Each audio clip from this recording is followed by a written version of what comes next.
अल्हम्दुलिल्लाह नहमदुहु व नस्तईनुहु व नस्तगफिरुहु व नु'मिनु बिही व नतवक्कलु अलैहि व नऊज़ु बिल्लाहि मिन शुरूरि अनफुसिना व मिन सय्यिआति अअमालिना मन यहदिहिल्लाहु फला मुदिल्ल लहु व मन युद्लिल फला हादिय लहु व नशहदु अन ला इलाहा इल्लल्लाहु वहदहु ला शरीक लहु वनशहदु अन्न सय्यिदना व नबिय्यना व मौलाना मुहम्मदन अब्दुहु व रसूलुहु अम्मा बअदु फ़अऊज़ु बिल्लाहि मिनश शैतानिर रजीम बिस्मिल्लाहिर रहमानिर रहीम व अंकिहुल अयामा मिनकुम वस्सालिहीन मिन इबादिकुम व इमाइकुम इन यकूनु फ़ुक़रा युग़निहिमुल्लाहु मिन फ़ज़लिहि वल्लाहु वासिउन अलीम वक़ाल अन्नबिय्यु सल्लल्लाहु अलैहि वसल्लम तुनकाहुल मरअतु लिअरबइन लिजमालिहा व लिहसबिहा व लिमालिहा फ़ज़्फ़िर बिज़ातिद्दीन तरिबत यदाक औ कमा क़ाल नबियुना अलैहि सलातु वस्सलाम। मोहतरम मुअज़्ज़ज़ सामीईन, आज के जुमा का उन्वान निहायत अहम भी है, थोड़ा सख्त भी है और ऐसा उन्वान है कि जिसको इख्तियार करना, जिसको बोलना ख़ुद मैंने भी सोचा था और दूसरे हमारे बहुत से अहबाब उनके भी फ़ोन आए कि इस जुमा पर ज़रूर इसी उन्वान पर बात की जाए। अंदाज़ थोड़ा सख्त होगा तो सख्ती आपके वास्ते सिर्फ़ नहीं है, वो सख्ती मेरे वास्ते भी है। बात चूँकि बड़ी तकलीफ़ की है और बड़े दर्द की है, इस वास्ते हमें कुछ कड़वे घूंट भी पीना पड़ेगा, लेकिन इलाज तक हमें पहुंचना है। उस बीमारी को जड़ से निकालने की हमें कोशिश करनी है। हर आदमी ये सोचे और ये एहसास लेकर यहाँ से उठे, और मैं भी इंशाअल्लाह उठूँगा, कि इस बीमारी का ख़ातिमा बिल्कुल कर दिया जाए। हमारे माशरे में, हमारे क़ानून में, हमारे इस्लामी क़वानीन में ये तमाम की तमाम चीज़ें नाबूद हो जाएं। ये हमारे लिए बहुत ज़रूरी हो गया है। और वो जो उन्वान है, जो टॉपिक है, वो जहेज़ की लानत है। ये हमारे माशरे के वास्ते सिर्फ़ नहीं, सिर्फ़ मुसलमानों के वास्ते नहीं, बल्कि हमारे मुल्क के दूसरे मज़हब के मानने वालों के वास्ते भी ये लानत दर्द सर बन चुकी है, जिसका अब सद्देबाब किया जाना बहुत ज़रूरी है, जिसको रोकना बहुत ज़रूरी है। इस्लामी तालीमात के बुनियाद पर हमें इन तमाम चीज़ों को देखना है और इन तमाम चीज़ों पर अमल भी करना है। सबसे पहला मसला तो ये कि ख़राबियाँ सिर्फ़ जहेज़ के हद तक नहीं हैं। हमारे माशरे में जो ख़राबियाँ आई हैं वो सिर्फ़ जहेज़ के हद तक नहीं हैं, बल्कि निकाह के उन्वान पर और भी बहुत सी ऐसी ख़राबियाँ हैं कि अब हमारे पास निकाह के नाम पर सिर्फ़ दो चीज़ें बच गई हैं। एक काज़ी का आना और ईजाब व क़बूल करवाना, और दूसरा खादी का निकाह पढ़ा देना। इसके अलावा निकाह की कोई चीज़ हमारे पास बाकी नहीं रही। न निकाह के वक्त में बाकी है और ना ही निकाह के बाद में बाकी है। अजीब व गरीब हालात दिन ब दिन बिगड़ते चले जा रहे हैं। निकाह जिसके ताल्लुक़ से अल्लाह रब्बुल इज़्ज़त ने इरशाद फरमाया कि ये निकाह ऐसा है कि जिसके ज़रिए से अल्लाह रब्बुल इज़्ज़त तुम्हें बरकतें अता करता है। वानकिहुल अयामा मिनकुम वस्सालिहीन मिन इबादिकुम व इमाइकुम इन यकूनु फ़ुक़रा युग़निहिमुल्लाह अल्लाह ने वादा फरमाया है कि अगर तुम फ़कीर हो तो अल्लाह तुमको मालदार बनाएगा। किस बुनियाद पर? निकाह के करने के बुनियाद पर। अगर तुम गरीब हो तो फिर निकाह करो। जब निकाह करोगे तो तुम्हारे घर वालों की ज़िम्मेदारी तुम्हारे ऊपर आएगी। जब तुम्हारे ऊपर तुम्हारे घर वालों की ज़िम्मेदारी आएगी, तुम्हारी औलाद की ज़िम्मेदारी आएगी, तो फिर अल्लाह रब्बुल इज़्ज़त तुम्हारे माल में बरकत भी देगा। कल तक जो 1000 की तनख्वाह तुम कमाते थे, आज भी वही 1000 होगी, लेकिन अल्लाह इतनी बरकतें देगा कि 1000 में अकेले नहीं खा सकते थे, निकाह के बाद में बीवी को 4 बच्चों को खिलाने के काबिल हो जाओगे। इन यकूनु फ़ुक़रा युग़निहिमुल्लाह, दुनिया के किसी दुनियादार का ऐलान नहीं है।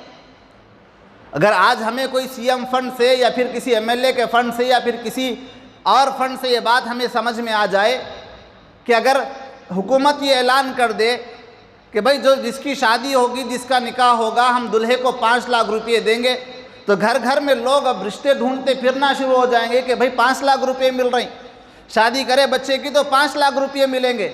हुकूमत के वादों पर हमें भरोसा है, अल्लाह के वादों पर भरोसा नहीं रहा। अल्लाह फरमाता है मालदार होना चाहते हो तो निकाह करो। हज़रत उमर रज़ी अल्लाह ताला अन्हु फरमाते हैं, मुझे ताज्जुब है उस आदमी पर जो निकाह करे बग़ैर मालदार बनना चाहता है। मुझे ताज्जुब होता है कि निकाह नहीं करा तो मालदार कैसे होगा। मालदार होने की सबसे बड़ी चीज़ जो बयान की गई है, जो कुरान की आयत में बयान की गई, रसूलुल्लाह सल्लल्लाहु अलैहि वसल्लम की हदीसों में बयान की गई कि निकाह करो, निकाह करने के ज़रिए से अल्लाह बरकतें देगा।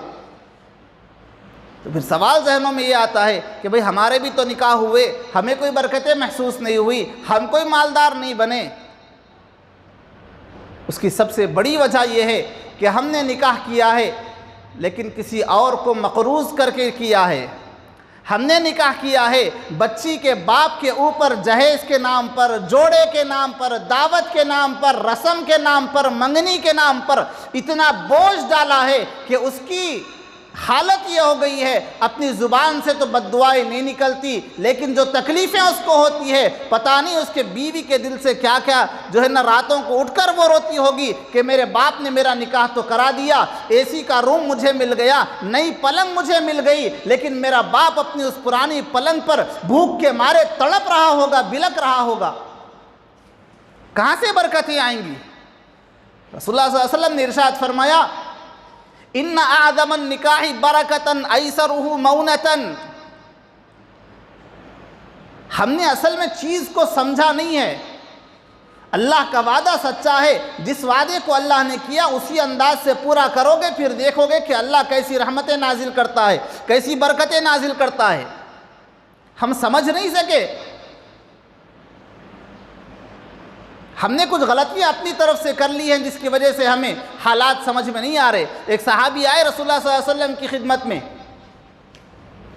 हमारा तजुर्बा गलत हो सकता है, हमारे फैसले गलत हो सकते हैं, हमारा ख्याल गलत हो सकता है, हमारा सोचना गलत हो सकता है। खुदा की कसम नबी की ज़ुबान से निकली हुई बात कभी झूठी नहीं हो सकती। एक सहाबी आए और आकर अर्ज़ किया, अल्लाह के नबी, मेरे भाई के पेट में बहुत दर्द है।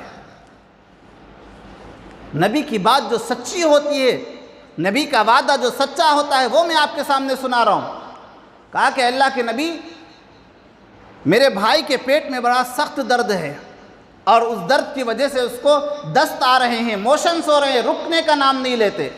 रसूलुल्लाह सल्लल्लाहु अलैहि वसल्लम ने फरमाया कि जाओ शहद पिलाओ। तो साहबी गए, शहद पिलाया। फिर बाद में आए और आकर कहा कि अल्लाह के नबी, आपने कहा था शहद पिलाने के वास्ते, मैंने शहद पिलाया, लेकिन कम होने के बजाय और भी ज़्यादा बढ़ गए, क्या करूं? कहा कि जाओ फिर शहद पिलाओ। वो दूसरी मर्तबा गए, फिर उन्होंने शहद पिलाया, फिर बढ़ गया। फिर आए, अल्लाह के नबी कम नहीं हो रहा लेकिन बढ़ता चला जा रहा है, जैसे जैसे शहद पिला रहा हूँ वैसे वैसे दस्त और बढ़ रहे हैं, मोशंस और भी ज़्यादा बढ़ रहे हैं। रसूलुल्लाह सल्लल्लाहु अलैहि वसल्लम ने फिर कहा कि जाओ शहद पिलाओ। तीसरी मर्तबा पिलाए, फिर आए, फिर वही बात, फिर फरमाया आपने जाओ जाकर शहद पिलाओ। जब चौथी मर्तबा, तीसरी मर्तबा जब आए थे वो सहाबी, तो उनसे रसूलुल्लाह सल्लल्लाहु अलैहि वसल्लम ने जो बात फरमाई थी वो ये फरमाई, अल्लाह की बात सच्ची है, तेरे भाई का पेट झूठा है। अल्लाह की बात गलत नहीं हो सकती, अल्लाह के नबी की बात गलत नहीं हो सकती। तेरे भाई का पेट झूठा है, शहद पिलाने का हुक्म मैंने दिया तो पेट का दर्द कम हो जाना चाहिए था, लेकिन तेरे भाई का पेट का दर्द कम नहीं हो रहा। अल्लाह की बात झूठी नहीं हो सकती, अल्लाह के नबी की बात झूठी नहीं हो सकती, तेरे भाई का पेट झूठा है। वो सहाबी फरमाते हैं मैं फिर चौथी मर्तबा गया और मैंने अपने भाई को शहद पिलाया। अब इतने यकीन के साथ कि मेरे नबी ने फरमाया कि अल्लाह की बात झूठी नहीं हो सकती, मेरे भाई का पेट झूठा है, हाँ खराबी मेरे अंदर है, मैं पिलाने में कोई गलती कर रहा हूँ, मेरे यकीन में कोई कमी है जिसकी वजह से यह हालत हुई है। चौथी मर्तबा जाकर पिलाए तो फ़ौरन इफाका हो गया। तो नबी की बात जो होती है, अल्लाह की जो बात होती है, अल्लाह के नबी की जो बात होती है 100% सही होती है, हमने उसको गलत तरीके से ले लिया है। अगर कोई आपसे ये कहे कि हैदराबाद जाना है तो किस तरीके से जाऊं, तो आपको रास्ता यह बतलाया गया कि यहाँ से आप ऑटो पकड़ें, स्टेशन पर जाएं, स्टेशन पर जाने के बाद में आपको एक ट्रेन मिलेगी, ट्रेन में बैठकर आपको जाना है। आपको रास्ता पूरा बतला दिया गया, लेकिन आपने क्या किया, हैदराबाद जाने वाली ट्रेन पर नहीं बैठे, बेंगलुरु जाने वाली ट्रेन पर बैठ गए। गलती किसकी है? मंजिल तक पहुंचाने की जिम्मेदारी अल्लाह के नबी सल्लल्लाहु अलैहि वसल्लम ने पूरी कर दी कि तुम किस तरीके से मंजिल तक पहुंच सकते हो, किस तरीके से कामयाबी तक पहुंच सकते हो, सब चीज़ रसूलुल्लाह सल्लल्लाहु अलैहि वसल्लम ने बतला दी। गलती हमसे हो रही है, हम ट्रेन बदल कर बैठ रहे हैं। नहीं, वो ज़रा पुरानी दिख रही है भाई ट्रेन, ये ज़रा नई दिख रही, उसके अंदर एसी नहीं है, इसके अंदर एसी है। वो ज़रा स्लो जा रही है हैदराबाद को जाने वाली लोकल ट्रेन, ये ज़रा स्पीड जा रही है, इसके वास्ते इसमें बैठूंगा, मंजिल तक कभी नहीं पहुंच सकता। इसी तरीके से जो फरमाया गया कि तुम्हारे वास्ते ये रास्ता है, इस रास्ते को इख्तियार करो। फरमाया कि इन्ना आज़मन निकाही बरकतन ऐसरुहु मऊनतन, निकाह में बरकत तो होगी, लेकिन बरकत में भी फ़र्क होता है। रसूलुल्लाह सल्लल्लाहु अलैहि वसल्लम ने इरशाद फरमाया कि जो निकाह जितने कम खर्च के साथ किया जाए, जितने कम बोझ के साथ किया जाए, उस निकाह में उतनी ज़्यादा बरकत होती है। हमारे पास में रस्म की दावतें अलग हो गई, मंगनी की दावतें अलग हो गई, पामेश का रस्म नाम का एक और रस्म, उसकी दावतें अलग हो गई, मंजे की दावतें अलग हो गई, सांचक की दावतें अलग हो गई। इसके अंदर होने वाले बेहयाई के काम वो तो एक मुकम्मल अलग उन्वान है, लेकिन खर्च की बुनियाद पर रिश्तेदार ये भी जालिम हैं। जुल्म सिर्फ उन लोगों का नहीं है, लड़के वालों का जुल्म हमारा भी है कि हम इन दावतों में शरीक होते हैं। हमें कहना चाहिए कि हम नहीं आएंगे इन दावतों में। अगर आप लड़की वाले की तरफ से, अगर कोई लड़के वाला आपके पास निकाह का रुखा लेकर आए और कहे कि माशाअल्लाह आइए भाई, मैं फ़लाँ बड़े फंक्शन हॉल में दावत कर रहा हूँ, इतने अफराद को मैं खिलाने वाला हूँ और इतनी ज़्यादा जो है ना मैंने डिशेस बनाई हैं, और लड़के वाला कहे कि लड़की वाले की तरफ से निकाह का ये इंतज़ाम किया गया है, आप आएँ, फ़ौरन आप उसको वहाँ पर इनकार करें। अगर ये इनकार नहीं किया तो फिर आगे हालात यही पेश आएंगे जो आज पेश आ रही हैं। लड़की का खाना शरीयत में है ही नहीं। रसूलुल्लाह सल्लल्लाहु अलैहि वसल्लम ने निकाह किया, हज़रात सहाबा इकराम ने निकाह किया, कोई तसव्वुर नहीं निकाह के दिन के खाने का। अब निकाह के दिन के खाने से क्या रोका जाए, जबकि हमारे पास अलग अलग किस्म के खानों का जो है ना इंतज़ाम शुरू हो गया। अब आप सोचेंगे कि भाई मैंने तो खुशी में खिला दिया, मेरे पास पैसा है, मैं खिला रहा हूँ, आपको क्या तकलीफ़। खिलाने वाला किसी और तरीके से खिला देता तो हमें तकलीफ़ ना होती। खिलाना है आपको, खिलाने का बड़ा शौक़ है, आए जुमा के दिन बाहर एक दस्तरखान लगाएं, तो जितने मस्जिद के आज मुसल्ली हैं सबको मैं अच्छा अच्छा खाना खिलाऊंगा, कौन रोक रहा है आपको। आप किसी और जगह चले जाएं, किसी गरीबों की बस्ती में चले जाएं और जाकर वहाँ पर अच्छे अच्छे खाने खिलाएं, कौन रोक रहा है आपको। मसला ये होता है कि जब आप अपनी बच्ची का निकाह इस अंदाज से करते हैं और अपने बच्चे का निकाह इस अंदाज से करते हैं कि लाखों रुपये का खर्च वहाँ पर किया जाता है, करोड़ों रुपये का खर्च वहाँ पर किया जाता है, तो फिर आपके घर को देखकर बाजू वाला पड़ोसी, गली वाला आदमी वो भी हिर्स करता है कि मैं भी अपने बच्चे की शादी ऐसे ही करवाऊँगा, और इसी अंदाज से वो करवाता है। इस खुद के पास पैसा नहीं, खुद का बेटा कुछ नहीं कमा रहा, लेकिन इसको गाड़ी चाहिए, खुद इसके पास हैसियत नहीं है साइकिल खरीदने की, लेकिन बेटी के बाप से कहता है कि मैं शादी उस वक्त में करूंगा जब आप मुझे गाड़ी दिलाएंगे। अजीब अजीब रसूम और रिवाज हमारे पास इतने आ गए हैं। मेरे भाइयों में मैं एक जुमला कहने जा रहा हूँ, चाहे वो आपकी समझ में आए चाहे समझ में ना आए। शराबी से आप दोस्ती रख सकते हैं, जिनाकार से आप दोस्ती रख सकते हैं, जुआरी से आप दोस्ती रख सकते हैं, लेकिन ऐसे लोग जो जहेज के नाम पर अपनी बीवियों को और अपने ससुराल वालों को तंग करते हैं, ऐसे लोगों के साथ हरगिज़ मेल झोल न रखना, उनके साथ ना बैठना। इसलिए कि जो आदमी अपनी बीवी को पैसों के वास्ते अपनी बीवी को न बख्शे, वो आपकी दोस्ती को क्या बख्शेगा। जिसके पास पैसा अहम है रिश्तों से ज़्यादा, जिसके पास बीवी से ज़्यादा उसका माल उसके पास हैसियत रखता है, वो आपके साथ क्या दोस्ती निभाएगा। वो आपके सामने बैठने के काबिल कहाँ रहा। इसमें गलतियां दोनों तरफ से हैं, मालदारों की तरफ से भी हैं, गरीबों की तरफ से भी हैं, लड़के वालों की तरफ से भी हैं, लड़की वालों की तरफ से भी हैं।